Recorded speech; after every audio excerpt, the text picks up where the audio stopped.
Lanjutan pokok bahasan 4, keuangan desa. Pendapatan desa meliputi semua penerimaan uang melalui rekening desa yang merupakan hak desa dalam 1 tahun anggaran yang tidak perlu dibayar kembali oleh desa. Sumber-sumber pendapatan desa. Menurut Undang-Undang Nomor 6 Tahun 2016 tentang Desa, Pasal 72 Ayat 1 menjelaskan bahwa pendapatan desa bersumber dari 1. Pendapatan asli desa terdiri atas hasil usaha, hasil aset, swadaya, dan partisipasi gotong royong pendapatan asli desa. Yang kedua, alokasi pendapatan dan belanja negara. 3. Bagian dari hasil pajak daerah dan retribusi daerah, kabupaten atau kota. Yang keempat, alokasi dana desa yang merupakan bagian dari dana berimbang yang terima kabupaten atau kota. Yang kelima, dana berimbang yang diterima kabupaten atau kota. Yang keenam, bantuan keuangan dari anggaran pendapatan dan belanja daerah provinsi dan anggaran pendapatan belanja daerah kabupaten atau kota. Yang ketujuh, hibah dan sumbangan yang tidak mengikat dari pihak ketiga. Yang kedelapan, pendapatan desa yang sah. Menurut Permendagri 113 tahun 2014, pendapatan desa dibagi menjadi 3 kelompok, yaitu yang pertama, pendapatan asli desa atau PADES.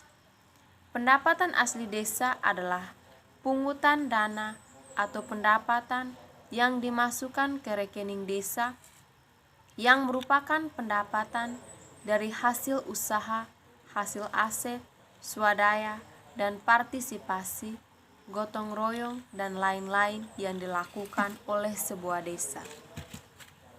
Yang kedua, transfer.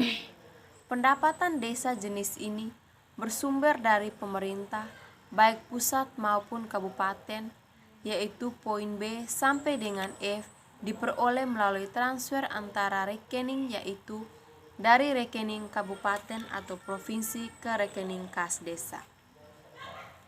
Pendapatan lain-lain yang terakhir, pendapatan lain merupakan pendapatan yang bersumber dari hibah dan sumbangan yang tidak mengikat dari pihak ketiga dan lain-lain pendapatan desa yang sah atau huruf G dan H.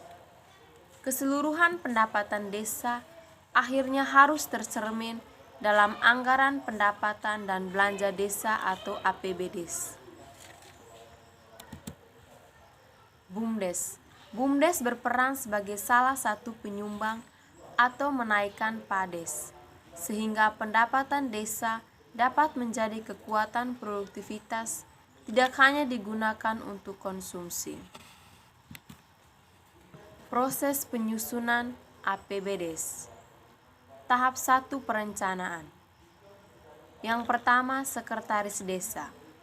Sekretaris desa menyusun rancangan perdes tentang APBDes desa. Yang kedua, kepala desa menyampaikan rancangan perdes tentang APB desa kepada BPD. Yang ketiga, adanya penyepakatan bersama atau paling lambat Oktober tahun berjalan. Asas pengelolaan keuangan desa. Pasal 2, keuangan desa dikelola berdasarkan asas transparan, akuntabel, partisipatif, serta dilakukan dengan tertib dan disiplin anggaran. APB desa merupakan dasar pengelolaan keuangan desa dalam masa 1 tahun, anggaran mulai tanggal 1 Januari sampai dengan tanggal 31 Januari. Pemegang kekuasaan pengelolaan keuangan desa. Pasal 3, Kepala Desa adalah PKPKD dan mewakili pemerintah desa dalam kepemilikan kekayaan milik desa yang dipisahkan. Kepala Desa selaku PKPKD sebagaimana dimaksud pada ayat 1 mempunyai kewenangan. Yang pertama, menetapkan kebijakan tentang pelaksanaan APB desa. Yang kedua, menetapkan kebijakan tentang pengelolaan barang milik desa. Yang ketiga, melakukan tindakan yang mengakibatkan pengeluaran atas beban APB desa. Yang keempat, menetapkan PPKD. Yang kelima, menyetujui DPA, DPPA, dan DPAL. Yang kedelapan, menyetujui RAK desa. Dan yang kesembilan, menyetujui SPP. Dalam melaksanakan kekuasaan pengelolaan keuangan desa, sebagaimana dimaksud pada ayat 2, Kepala Desa mengusahakan sebagian kekuasaannya kepada perangkat desa selaku PPKD. Pelimpahan sebagaimana kekuasaan PKPKD kepada PPKD ditetapkan dengan keputusan Kepala Desa.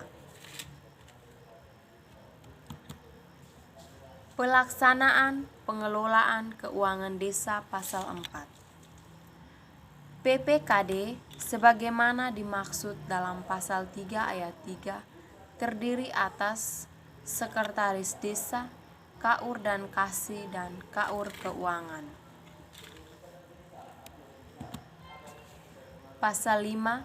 Yang pertama, Sekretaris Desa sebagaimana dimaksud dalam Pasal 4 huruf A bertugas sebagai koordinator PPKD. Yang kedua, Sekretaris Desa sebagaimana dimaksud pada ayat 1 mempunyai tugas yang pertama, mengkoordinasikan penyusunan dan pelaksanaan kebijakan APB desa. Yang kedua, mengkoordinasikan penyusunan rancangan APB desa dan rancangan perubahan APB desa. Yang ketiga, mengkoordinasikan penyusunan rancangan peraturan desa tentang APB desa, perubahan APB desa, dan pertanggungjawaban pelaksanaan APB desa. Yang keempat, mengkoordinasikan penyusunan rancangan peraturan kepala desa tentang penjabaran APB desa dan perubahan penjabaran APB desa. Yang kelima, mengkoordinasikan tugas perangkat desa lain yang menjalankan tugas PPKD. Dan yang keenam, mengkoordinasikan penyusunan laporan keuangan desa dalam rangka pertanggungjawaban pelaksanaan APB desa. 3. Selain tugas sebagaimana dimaksud pada ayat 2, Sekretaris Desa mempunyai tugas yang pertama, melakukan sertifikasi terhadap DPA, DPPA, dan DPAL. Yang kedua, melakukan sertifikasi terhadap RAK desa dan melakukan sertifikasi terhadap bukti penerimaan dan pengeluaran APB desa. Pasal 8. KAUR Keuangan sebagaimana dimaksud dalam Pasal 4 huruf C melaksanakan fungsi kebendaharaan. KAUR Keuangan sebagaimana dimaksudkan pada ayat 1 mempunyai tugas yang pertama, menyusun RAK desa, dan yang kedua, melakukan penatausahaan yang meliputi menerima, menyimpan, menyetorkan atau membayar, menatausahakan dan mempertanggungjawabkan penerimaan pendapatan desa dan pengeluaran dalam rangka pelaksanaan APB desa. KAUR Keuangan dalam melaksanakan fungsi kebendaharaan memiliki nomor pokok wajib pajak pemerintah desa.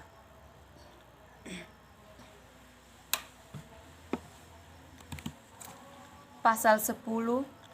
Pendapatan desa, belanja desa, dan pembiayaan desa diberi kode rekening. Pendapatan pasal 11. Pendapatan desa sebagaimana dimaksud dalam pasal 9 ayat 1 huruf A, yaitu semua penerimaan desa dalam 1 tahun, anggaran yang menjadi hak desa dan tidak perlu dikembalikan oleh desa. Pendapatan desa sebagaimana dimaksud pada ayat 1 terdiri atas kelompok pendapatan asli desa, transfer, dan pendapatan lain. Pasal 14. Kelompok pendapatan lain sebagaimana dimaksud dalam pasal 11 ayat 2 huruf C terdiri atas 1. Penerimaan dari hasil kerjasama desa. Yang kedua, penerimaan dari bantuan perusahaan yang berlokasi di desa. Yang ketiga, penerimaan dari hibah dan sumbangan dari pihak ketiga. Yang keempat, koreksi kesalahan belanja tahunan anggaran sebelumnya yang mengakibatkan penerimaan di kas desa pada tahun anggaran berjalan. Yang kelima, bunga bank. Dan yang keenam, pendapatan lain desa yang sah. Pembinaan dan pengawasan pasal 74. Yang pertama, Menteri melakukan pembinaan dan pengawasan yang dikoordinasikan oleh Direktur Jenderal Bina Pemerintahan Desa dan Inspektur Jenderal Kementerian Dalam Negeri sesuai dengan tugas dan fungsi. Yang kedua, pemerintah daerah provinsi melakukan pembinaan dan pengawasan terhadap pemberian dan penyaluran dana desa, alokasi dana desa, bagian dari hasil pajak daerah dan retribusi daerah kabupaten atau kota, dan bantuan keuangan kepada desa. Yang ketiga, bupati atau wali kota membina dan mengawasi pelaksanaan pengelolaan keuangan desa yang dikoordinasikan dengan APIP daerah kabupaten atau kota. Ketentuan lain-lain. Pasal 75. Pengaturan pengelolaan keuangan desa berlaku mutatis mutandis terhadap pengelolaan keuangan desa adat. Pasal 76. Desa persiapan mendapatkan alokasi biaya operasional dan biaya lainnya yang ditetapkan dalam APW Desa Induk berdasarkan RKP Desa Induk dengan besaran sesuai ketentuan peraturan perundang-undangan. Klasifikasi belanja desa. Dalam Permendagri 2020 tahun 2018 pasal 16, klasifikasi belanja terdiri atas 5 bidang. Yang pertama, penyelenggaraan pemerintah desa. Yang kedua, pelaksanaan pembangunan desa. Yang ketiga, pembinaan kemasyarakatan desa. Yang keempat, pemberdayaan masyarakat desa. Yang kelima, penanggulangan bencana, keadaan darurat dan mendesak desa. Jenis-jenis belanja desa. Yang pertama, belanja pegawai. Yang kedua, belanja barang dan jasa. Yang ketiga, belanja modal. Yang keempat, belanja tak terduga. Pembiayaan desa. Pengertian dan kelompoknya. Sebagai orang yang baru menyusun anggaran pendapatan dan belanja desa, tentulah akan sedikit bingung memahami kelompok dan terdiri dari apa saja istilah tersebut.